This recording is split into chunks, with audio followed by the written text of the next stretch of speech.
Overhaul of fuel valves on 26, 35 and 42 MC engines.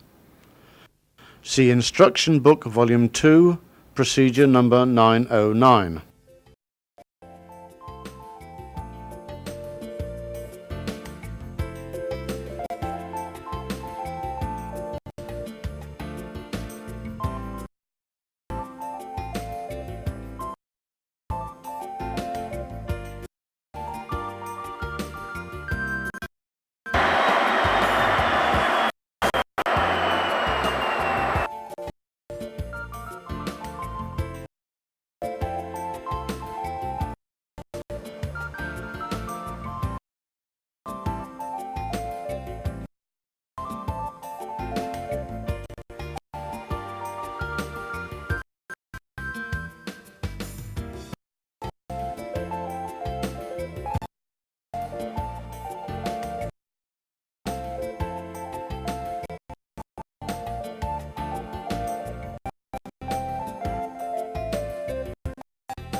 Before any dismantling, drain the fuel oil from the fuel oil high pressure pipes.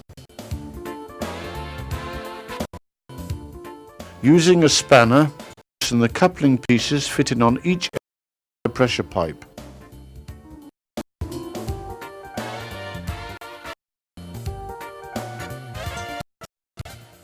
Remove the high pressure pipe. Take care not to damage pressure pipe seatings. When the fuel oil high pressure pipe has been removed, insert plastic plugs to prevent damage and to prevent dirt from entering the orifices.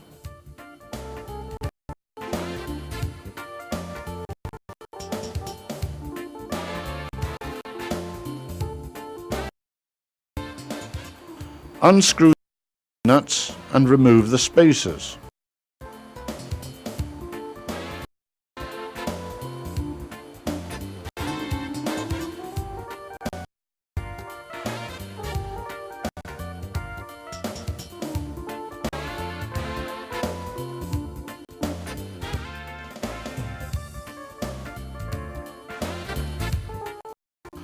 Remove the fuel valve from the cylinder cover using the lifting tool if the valve sticks.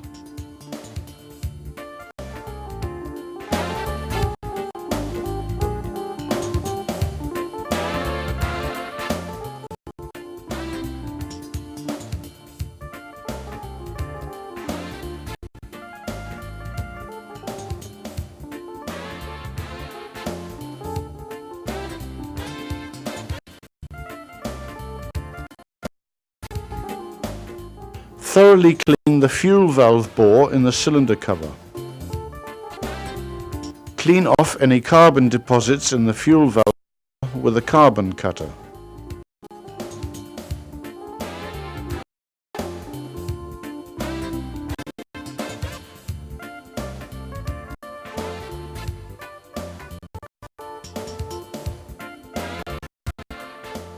If marks are found on the seating in the bore, recondition the seating with a seating face cutter. Grind the seating with a grinding tool and a grinding compound, for example carborundum number 200.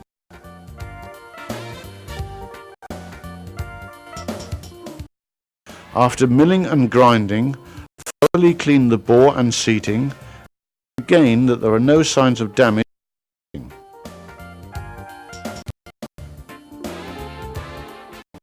Conditioning the seating in the bore and thoroughly cleaning both bore and seating. Fit new O-rings on a new overhaul fuel valve which has just been fitted and lubricate with monochrome disulfide. Carefully mount the valve in the cover. Mount the spacers and nuts.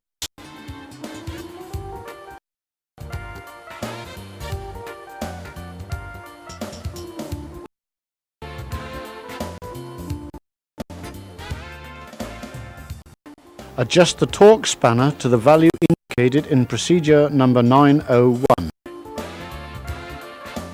Tighten the nuts using the torque spanner. Reconnect the return oil pipe to the fuel valve.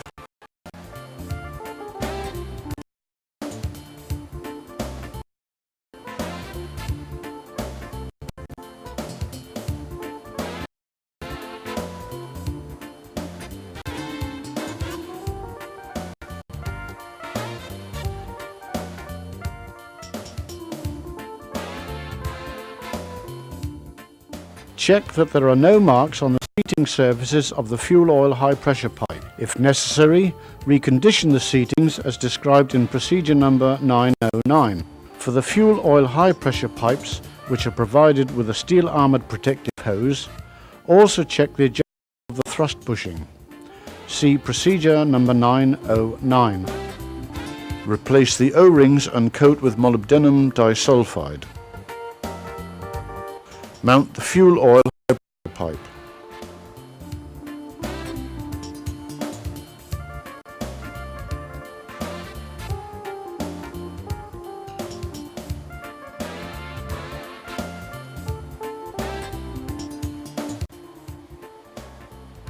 Adjust the torque spanner to the value indicated in procedure number 901. Tighten the coupling pieces using the torque spanner.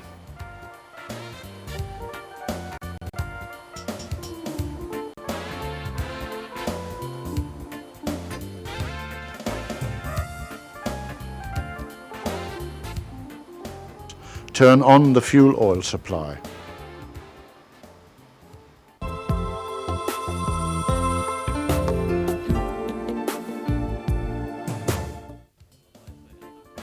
Remove the sealing rings and the plastic plugs.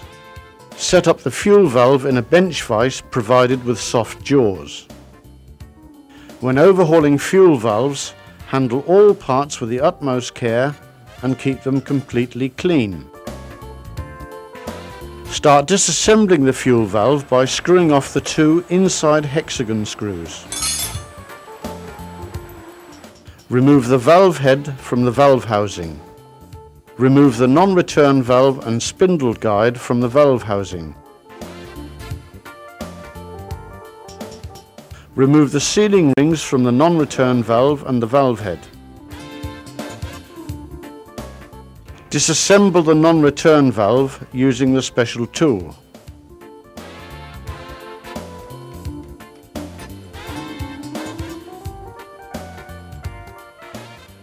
Mount the extractor on the non-return valve, taking care not to tighten the screw against the slide inside the non-return valve. Remove the thrust piece.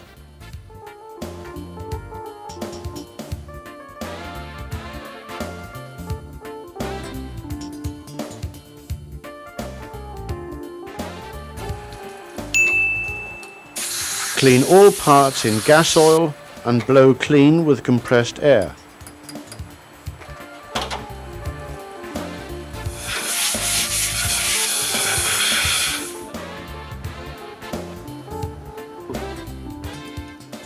Carefully clean and examine the parts and, if necessary, grind the seating surfaces with a grinding mandrel and carborundum number 500.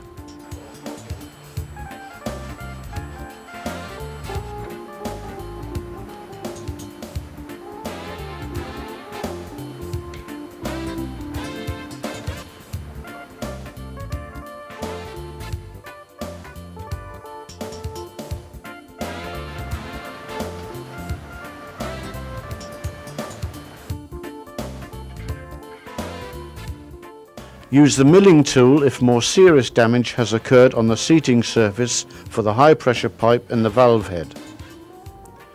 Use ample amounts of cutting emulsion. The diameter of the seating surface must not exceed the value stated in procedure number 909 in volume 2 of the instruction book. After grinding and milling, clean the parts in gas oil and blow clean with compressed air. Use the special drills to clean off any carbon deposits in the central bore of the fuel valve nozzle or in the spray holes. Test the spray holes with a test pin. If the test pin can be inserted into just one of the holes, or if the holes have become oval, the fuel nozzle must be discarded. Examine all seating surfaces of the non-return valve and spindle guide through a magnifying glass with an 8 to 10 times magnification. If there are pressing in marks or the like on the seats, mount a new non-return valve or a new spindle guide. Lapping of the internal springs is not acceptable. Defective parts, with the exception of the 2 springs, cannot be replaced individually.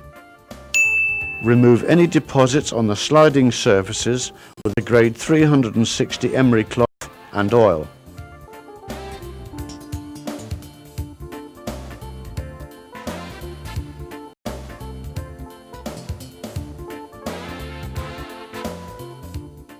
Lubricate all movable parts with molybdenum disulfide. Loosely assemble the parts of the non-return valve and then press them firmly together by gently tapping them with a nylon hammer. Mount a new sealing ring on the non-return valve.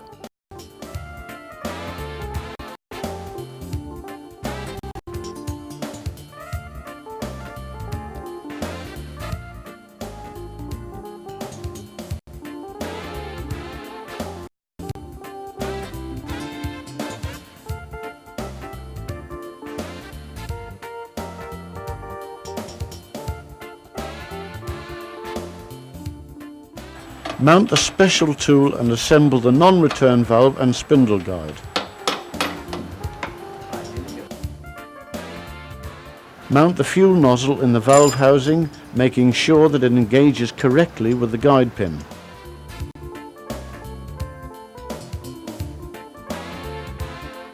Mount the non-return valve and spindle guide assembly in the valve housing. Mount new sealing rings in the valve head. Mount the valve head, ensuring that the guide pin between the valve housing and valve head is correctly engaged so that it will prevent the parts from turning in relation to each other. Adjust the torque spanner to the value indicated in procedure 909 in volume 2 of the instruction book.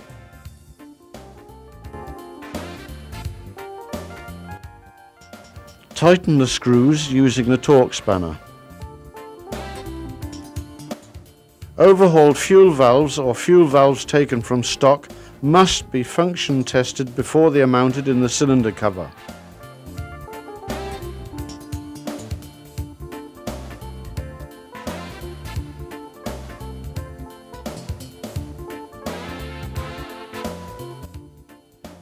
Position the fuel valve in the test rig.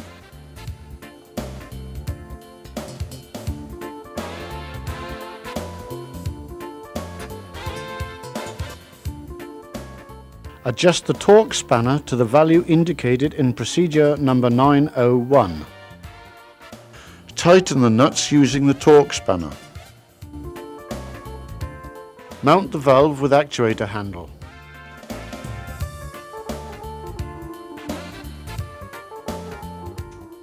Adjust the torque spanner to the value indicated in procedure number 901. Tighten the valve with actuator handle using the torque spanner. Connect the pressure testing pump and the return oil pipe to the fuel valve. For guidance on how to operate the pressure testing pump, refer to the supplier's special instruction. Slowly fill the valve by pumping at low pressure until oil, without air bubbles, flows from the return oil pipe.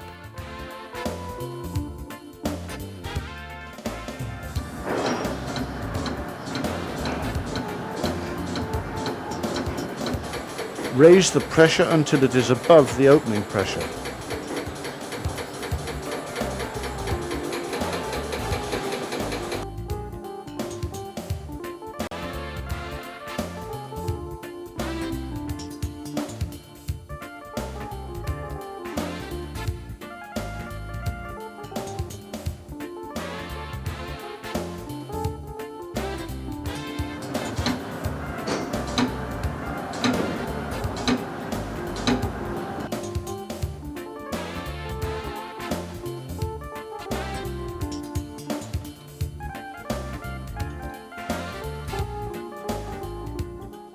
Flush the valve for about 5 seconds.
Slowly increase the pressure until it is about 50 bar below the specified opening pressure. See Instruction Book Volume 2, Procedure number 909. There will always be a certain amount of oil flowing from the return oil pipe when the fuel valve is full of oil and pressurized. Oil must not seep from the fuel valve nozzle holes until reaching a pressure of 50 bar below the specified opening pressure. If oil does seep from the fuel valve nozzles, see Procedure number 909. Lapping of the internal seatings is not acceptable. Pump 5 to 10 strokes to fully open the valve and to blow out any dirt. Then relieve the pressure. Slowly increase the pressure until oil is emitted from all the atomizer holes.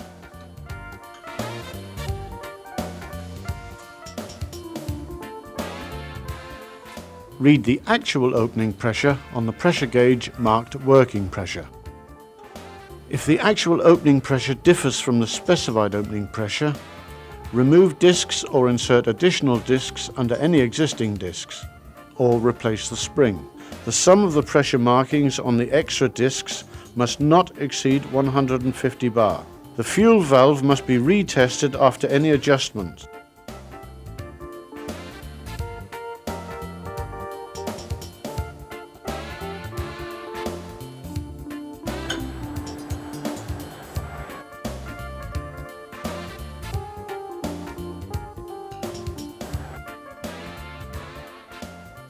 If the quick pressure drop cannot be registered, the slide is sticking, or the hole is blocked, disassemble and examine the parts, replace if necessary. Slowly fill the valve by pumping at low pressure until oil, without air bubbles, flows from the return oil pipe. Remove the return oil pipe and block the outlet hole with a gasket and a plug screw.